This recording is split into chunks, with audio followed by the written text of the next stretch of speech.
यहाँ स्टार्ट हुआ है। बिस्मिल्लाहिर्रहमानिर्रहीम। आज का जो हमारा टॉपिक है वो है कार्टिलेज। कल के लेक्चर में हमने बोन्स की स्ट्रक्चर, मॉर्फोलॉजी, एनाटॉमी और ये सारी चीज़ें कवर की। ठीक है, आज हम कार्टिलेज के बारे में सीखने की कोशिश करेंगे। कार्टिलेज के हम कैरेक्टरिस्टिक को, इसके जो स्ट्रक्चर है यानी इसकी हिस्टोलॉजी को, और इसके साथ साथ इसके टाइप्स को और हर टाइप्स के जो है फंक्शन को हम स्टडी करेंगे। ठीक है, तो कार्टिलेज बेसिकली होता क्या है, जिस तरह बोन कनेक्टिव टिश्यू है इसी तरह कार्टिलेज भी क्या है, एक किस्म की कनेक्टिव टिश्यू। और कनेक्टिव टिश्यू की डिफिनीशन वही है जो हमने बोन में किया हुआ था। बोन की डिफिनीशन क्या दी हमने कि कनेक्टिव टिश्यू है, और कनेक्टिव टिश्यू वो होती है जिसमें सेलुलर जो स्ट्रक्चर होते हैं वो कम होते हैं, एक्स्ट्रा सेलुलर मैट्रिक्स उसमें ज़्यादा होते हैं। ठीक है, तो यहाँ भी कार्टिलेज में भी जो हमारे पास इनके सेल्स है तो वो कम है और इनकी एक्स्ट्रा सेलुलर मैट्रिक्स ज़्यादा है। ठीक है, लेकिन ये बोन से डिफरेंट कैसे है, तो ये सॉफ्टर देन बोन होता है। ठीक है, बोन से ये सॉफ्ट होती है, वो हार्ड था, स्ट्रांग था, लेकिन ये सॉफ्ट है। ठीक है, और इसके साथ साथ ये स्मूथ होती है। ठीक है, इसके साथ साथ ये स्लिपरी होती है इन नेचर, और ये फ्लेक्सिबल होती है। तो ये हमारे पास ऐसा कनेक्टिव टिश्यू है जो कि स्मूथ, स्लिपरी इन नेचर होता है, और फ्लेक्सिबिलिटी जो है वो प्रोवाइड करती है आपके स्केलेटन। यानी आपकी जो एंडोस्केलेटन है वो दो चीज़ों से मिलकर बनी थी ना, एक बोन और एक कार्टिलेज। तो बोन को तो कल के लेक्चर में हमने पढ़ा था, लेकिन कार्टिलेज आज पढ़ रहे हैं। ठीक है, तो इसके ये कैरेक्टरिस्टिक है कि हमारे पास कनेक्टिव टिश्यू है, सॉफ्टर देन बोन है, स्मूथ होती है, स्लिपरी होती है और फ्लेक्सिबल होती है। जहाँ पे भी स्केलेटन में मोबिलिटी या फ्लेक्सिबिलिटी की ज़रूरत हो वहाँ पे हमारे पास कार्टिलेज पाए जाते हैं। ठीक है, इसके अलावा इनको ब्लड सप्लाई नहीं है, नो ब्लड सप्लाई। अच्छा, तो फिर इसमें सेल है और सेल तो लिविंग है और उनको तो खाने की ज़रूरत है, उनको तो खुराक की ज़रूरत, नरिशमेंट की ज़रूरत है। तो नरिशमेंट कैसे जाती है, वो फिर डिफ्यूजन के ज़रिए से जाती है। यानी ब्लड सप्लाई नहीं है, एक्स्ट्रा सेलुलर मैट्रिक्स में इसको डिफ्यूज हो गए न्यूट्रिएंट के, वहाँ से ये अपनी जो रिक्वायरमेंट है वो पूरी करते हैं। समझ आई? इसके अलावा नर्व सप्लाई भी नहीं होती, इनको नर्व सप्लाई भी नहीं होती।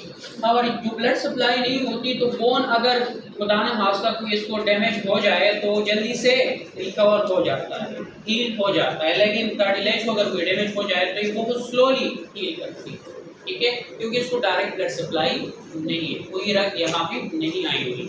कल हमने देखा था ना बोन की स्ट्रक्चर, जब हम देख रहे थे तो सेंट्रल कैनाल था, उसमें आर्टरी उसको आ रही थी और वेन उससे निकल रहा था। ठीक है, लेकिन यहाँ पे वो कंसेप्ट नहीं। समझ आई? अच्छा, अब कार्टिलेज की हम जो है मुख्तलिफ टाइप्स को पढ़ने लगे। तो टाइप्स इसके तीन हैं। कितने टाइप्स बनते हैं इसके? एक हमारे पास है हेलाइन कार्टिलेज,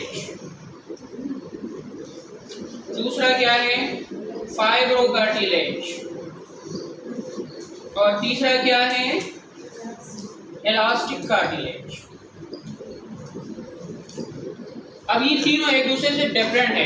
जो हमारे पास हेलाइन कार्टिलेज होता है,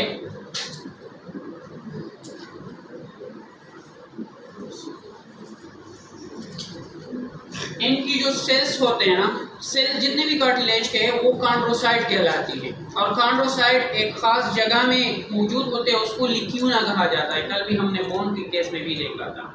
बोन के 4 किस्म के सेल्स थे और कार्टिलेज के 2 किस्म के सेल्स होते हैं। कार्टिलेज के पहले सेल जो कार्टिलेज को बनाने वाले हैं, मैट्रिक्स बनाने वाले हैं, उनको क्या कहते हैं? कॉन्ड्रोब्लास्ट। और जो मैच्योर बन जाते हैं कार्टिलेज के सेल तो कॉन्ड्रोसाइट्स कहलाती है।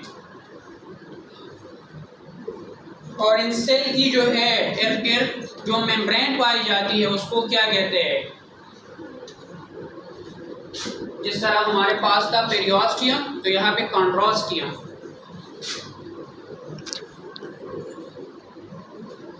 ठीक है। तो इसके मेम्ब्रेन जहाँ पे हमारे पास कॉन्ड्रोब्लास्ट और कॉन्ड्रोसाइट होते हैं, इसके मेम्ब्रेन को कॉन्ड्रोस्टियम कहते हैं, जिस तरह हमारे पास था पेरिओस्टियम।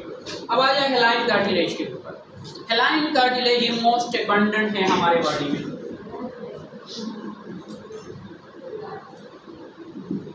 अच्छा, इसमें हमारे पास जो कॉन्ड्रोब्लास्ट और कॉन्ड्रोसाइट होते हैं ना, कंपोजिशन जो की बात की जाए कार्टिलेज की, जिस तरह बोन की थी ना, सेलुलर स्ट्रक्चर था और मैट्रिक्स थी। तो मैट्रिक्स में इनऑर्गेनिक और ऑर्गेनिक थी।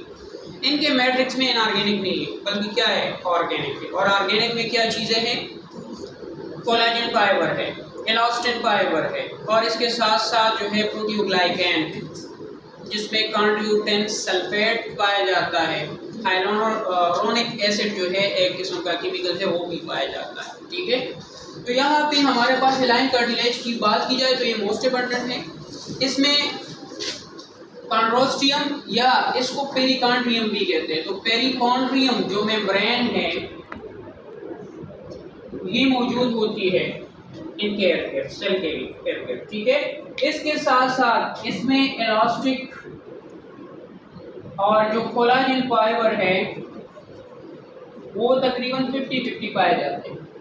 ठीक है। कोलाजन और इलास्टिन फाइबर इसमें क्या होते हैं, इन्हें 50-50 पाए जाते हैं। ठीक है।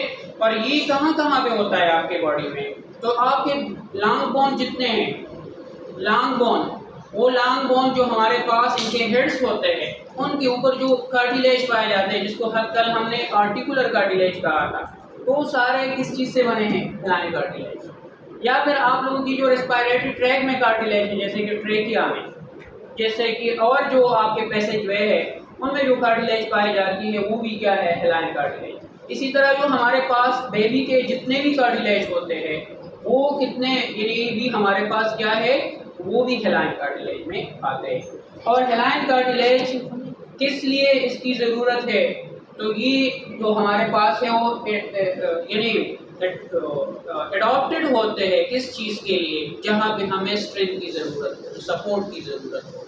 तो जहाँ पे सपोर्ट की ज़रूरत होती है वहाँ पे आपको हेलाइन कार्टिलेज मिलेंगे। फिर हमारे पास दूसरा है पाइरोकार्टिलेज। पाइरोकार्टिलेज में हमारे पास कोई भी मेम्ब्रेन नहीं होती, पेरिकॉन्ड्रियम मेम्ब्रेन इसमें नहीं होता। और पाइरोकार्टिलेज में हमारे पास क्या होती है, ये सबसे क्या है, स्ट्रॉन्गेस्ट है, टफेस्ट है। तो इसमें कौन से फाइबर ज़्यादा होगी, कोलाजन फाइबर ज़्यादा होगी। इसमें कोलाजन फाइबर क्या होगी, ज़्यादा होगी। तो ये जो स्ट्रक्चर बनाते हैं वो ज़्यादातर फंक्शनल स्ट्रक्चर बनाते हैं, जहाँ पे हमारे पास उसको जहाँ पे सपोर्ट की ज़रूरत होती है, स्ट्रेंथ की ज़रूरत होती है, वहाँ पे ये पाए जाते हैं। और पाइरोकार्टिलेज हमारे पास कहाँ पे होते हैं, आप लोगों की जो वर्टेब्रल कॉलम है, वर्टेब्री जो होती है, तो दो वर्टेब्री के दरमियान जो डिस्क होता है इनमें पाए जाते हैं। ठीक है। फिर हमारे पास है, तो इनमें पेरिकॉन्ड्रियम नहीं होता, इनमें पेरिकॉन्ड्रियम होती है, इसमें पेरिकॉन्ड्रियम नहीं होता। तीसरा जो हमारे पास है वो क्या है, वो है इलास्टिक कार्टिलेज। और इलास्टिक कार्टिलेज वो होती है जिसमें इलास्टिन फाइबर ज़्यादा होती है और ये बहुत ज़्यादा फ्लेक्सिबल होती है। अगर ये अपने शेप को डिफॉर्म कर ले तो दोबारा से अपने उस शेप में वापस आ सकती है। जैसे कि आप लोगों की जो ये एयर है ना, इसमें जो कार्टिलेज है ये आप यूँ कर ले तो दोबारा अपना शेप मेंटेन करता है। तो ये जहाँ पे इलास्टिसिटी की ज़रूरत होती है बॉडी में, वहाँ ये पाए जाते हैं। दो जगह पे मैं आपको इसका एग्जांपल दे रहा हूँ, एक हमारे एयर की जो फ्लैप होती है और दूसरा हमारा एपिग्लॉटिस। तो इसमें कौन से कार्टिलेज पाए जाते हैं, इलास्टिक, और इसकी भी पेरिकॉन्ड्रियम होती है। लेकिन इसमें और उसमें डिफरेंस क्या है, यहाँ पे आपके कोलाजन फाइबर ज़्यादा होती है तो यहाँ पे स्ट्रेंथ जो है आपको मिल रहा होता है, और यहाँ पे इलास्टिन फाइबर ज़्यादा होती है तो यहाँ पे आपको इलास्टिसिटी जो है क्या हो रही है, वो मिल रही है। अब हम यानी बोन्स और कार्टिलेज में डिफरेंसेस को ज़रा देखते हैं कि बोन और कार्टिलेज में फ़र्क क्या है। तो बोन हमारे पास एक, यहाँ पे बोन लिखते हैं, यहाँ पे कार्टिलेज लिखते हैं। ठीक है। फिर हम कोलाजन की बात की जाए तो यहाँ पे बोन में कोलाजन टाइप 1 होता है और यहाँ पे कार्टिलेज में टाइप 2 होती है, कोलाजन टाइप 2। ठीक है। इसके साथ साथ इनकी मेम्ब्रेन को क्या कहा जाता है, पेरिओस्टियम और इसकी मेम्ब्रेन को पेरिकॉन्ड्रियम कहा जाता है। ये जो हमारे पास कार्टिलेज यानी बोन होते हैं ये रीशेप होते रहते हैं, लेकिन ये जो है रीशेप नहीं होते। ठीक है, इसके साथ साथ इनके जो फॉर्मिंग सेल्स होते हैं वो ऑस्टियोब्लास्ट कहलाते हैं और इनके जो सेल्स होते हैं वो कॉन्ड्रोब्लास्ट कहलाती है। ठीक है, अच्छा, इनको बोन को ब्लड सप्लाई होती है और कार्टिलेज को ब्लड सप्लाई नहीं होती। इसके अलावा मिनरल कंपोजिशन, बोन में कैल्शियम, फास्फेट, कार्बोनेट वगैरह पाए जाते हैं लेकिन कार्टिलेज में वो नहीं पाए जाते। तो अक्सर क्वेश्चन आ जाता है कि what are the difference between the bone and cartilage. है दोनों कनेक्टिव टिश्यू लेकिन इसमें कुछ डिफरेंसेस है। होप आपको ये जो आज का लेक्चर था कार्टिलेज के मुतालिक वो आपको समझ आया होगा। क्या आप